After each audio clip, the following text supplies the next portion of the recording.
words. That's how he sees you this morning. With all of our warts, with all of our bad habits, Jesus sees us as beautiful and pure. So, this woman, with her dreadful condition, presses through the crowd until she is able to just reach out and touch the hem of Jesus' robe.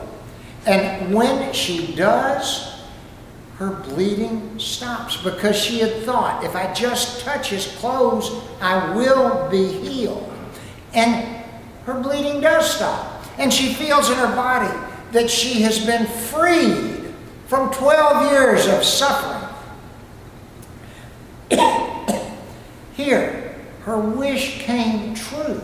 Her faith was rewarded, even after 12 long years.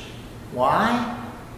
Because she persevered, and because she refused to give up. Now, Mark tells us that Jesus realized that power had gone out from him, and he turned around, and as the crowd presses against him, he asks the question, "Who touched my clothes?"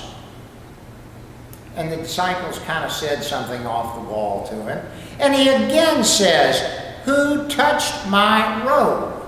And then the woman comes up to him, and she tells him, after falling at his feet, she tells him her whole story. Now, we've got to notice Jesus' response to this situation. Society, the world around her, calls this woman unclean and unworthy. But listen to what Jesus calls her. Jesus calls her daughter. His words, "Daughter, your faith has healed you. Go in peace and be freed from your suffering." Go in peace and be freed. Well, the woman obviously, naturally, is thrilled. She's been healed. But can you imagine poor Jairus standing over here, first on one foot, then on the other foot, while Jesus takes care of this common woman? His daughter's died, and Jesus stops to help this woman. And can you imagine Jairus' fear that his daughter will die before Jesus gets to his house? Well, unfortunately, Jairus' fears are confirmed, and some people come from the house, and their words, "Your daughter is dead," they say. Why bother the teacher anymore? And I think that's kind of a normal reaction, isn't it? You're hoping against hope for a miracle. And maybe one of our friends says, and just shrugs it off, "Accept it. There's no hope. The situation is futile." Well, don't bother Jesus anymore. His friends don't say it, but it's implied there, and you can feel that's what's being said. They felt that it was time for Jairus to give up. Have you ever gotten that kind of well-meaning advice from anybody? Folks, it's not over until God says it's over. Paul tells us that in the book of 2 Corinthians. He says, "We are hard-pressed on every side, but not crushed. We're perplexed, but not in despair. We're struck down, but we're not destroyed. It may appear that it's over for us, but guess what? God is the one who has the final word. It's never too late. Never too late for God to come through. And we can rest assured that we are never a bother to God. We keep trusting because of his faithfulness. We keep calling on him because he has always been faithful. And delay, which happens a great deal, is not denial. We can't give up. But Jairus here, Jairus is ready to give up. And what does Jesus say to him? He says, "Don't be afraid. Just believe." So when Jesus gets to Jairus' house, the normal ritual of Jewish mourning has already begun, and people are crying and loudly wailing. And Jesus said to them, "Why all the commotion? Why all the wailing? The child is not dead, but asleep." And you know what the people's reaction was? They laughed at Jesus. They scoffed. And then Jesus puts them all out of the house. And he takes Jairus and the mother and the 3 disciples who are with him. And they go into the child's room. And he leans down and he takes her by the hand as she lies in her bed. And he says, "Talitha cum," which means, "Little girl, I say to you, get up." And immediately what happens? The little girl stands up and begins to walk around. And her parents and even the 3 disciples, and this is the word from the Bible, the words from the Bible, are completely astonished. Well, which one of us wouldn't be? We all would. So there are 2 powerful stories here that we've seen. 2 very different kinds of people.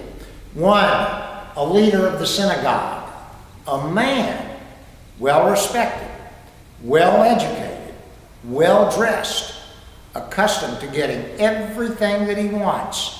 And he was there because of the great love that he had for his daughter.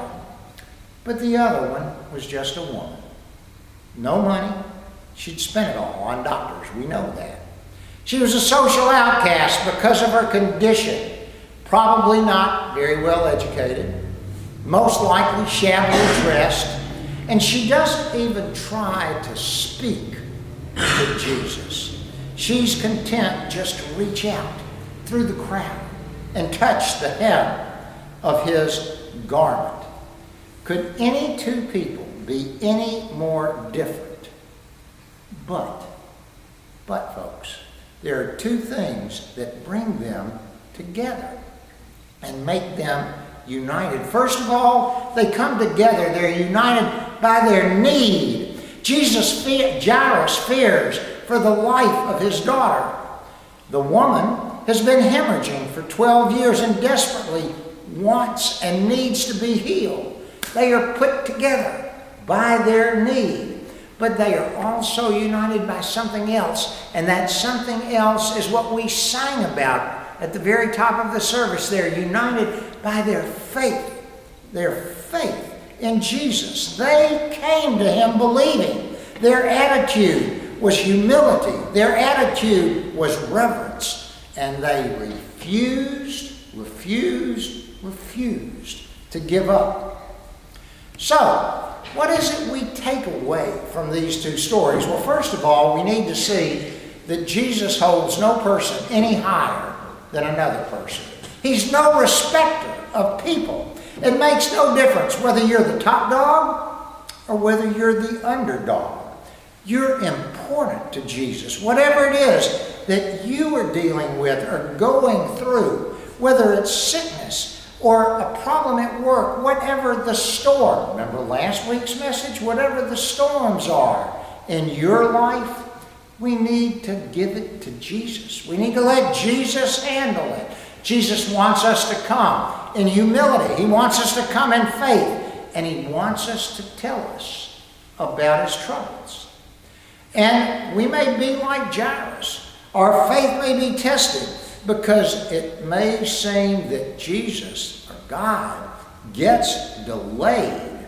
But delay, friends, is not denial. Delay is not rejection. You've heard the old saying, God's time is not what? Our time. God doesn't wear the same watch that I do or you do. Delay is not rejection. And God is no respecter of anybody. All are the same. He loves us all. Max Lucado puts it this way. So people came to him, and there is not a hint of one person who was afraid to draw near him. There was not one person who was reluctant to approach him for fear of being rejected. Christ accepts everyone who comes to him in faith. So here's the second thing that we need to go away with this morning. In almost every storm of our lives, faith will and does make a difference, whether it's kneeling beside the bedside of a child with a serious illness, or whether it's praying for our own serious illness or problems that we face, or somebody that we care about deeply needs prayer. Whatever storm is there, faith is going to make a difference. Physical healing may not come, but faith will not make a difference in how we handle it. Faith will determine our success, and even in relationships, as well as all the other problems that we face. There are going to be disappointments, there's no doubt. There are going to be setbacks, that's a given in any important endeavor that we do. But we will not be defeated unless we let go of our faith. As long as there is God, friends, there is hope, and there is absolutely no reason to give up. So let me say it one more time. Our lives may be hard, but we are not defeated until we give up. God is no respecter of persons. Each one of us in this room this morning is just as important to God as the person sitting next to us. If you have a need, God cares. In any important endeavor in our lives, faith makes a difference. As long as God is there, hope is there. And you can never, ever give up. Jim Valvano was the coach of North Carolina State basketball coach at North Carolina State University for a number of years. 1983, his team won the NCAA basketball tournament. That's the Final Four, for those of you all who aren't familiar with it, just greatly. And there's a film clip that those of you that are sports fans, George, I know you know it, of after the game, and Jim Valvano's relatively young at this point. George and I couldn't do this, but he could. And he goes bounding across the basketball court with a grin from here to here. He's got 1983's hair, and it's flying all over the place, and he is so just ebullient. And it's an incredible scene of joy. That's all you can say. But if you fast forward about 10 years, Jim Valvano had cancer. And he knew it was coming, his life was coming to an end. And he was asked to speak one year at the ESPYs, which is a sports award program on television. And he made a speech there at the ESPYs that I have seen and watched, I can't tell you how many times, and I think it's probably one of the most impactful speeches I've ever seen. And he said pretty much what Jesus said to Jairus and what Jesus said to the woman with the issue of blood. He said, have faith. Believe, he said. Now, when I'm saying he now, I'm talking about two people. Jesus said it first, but Jim Valvano brought it into the 20th century and forward now into the 21st century.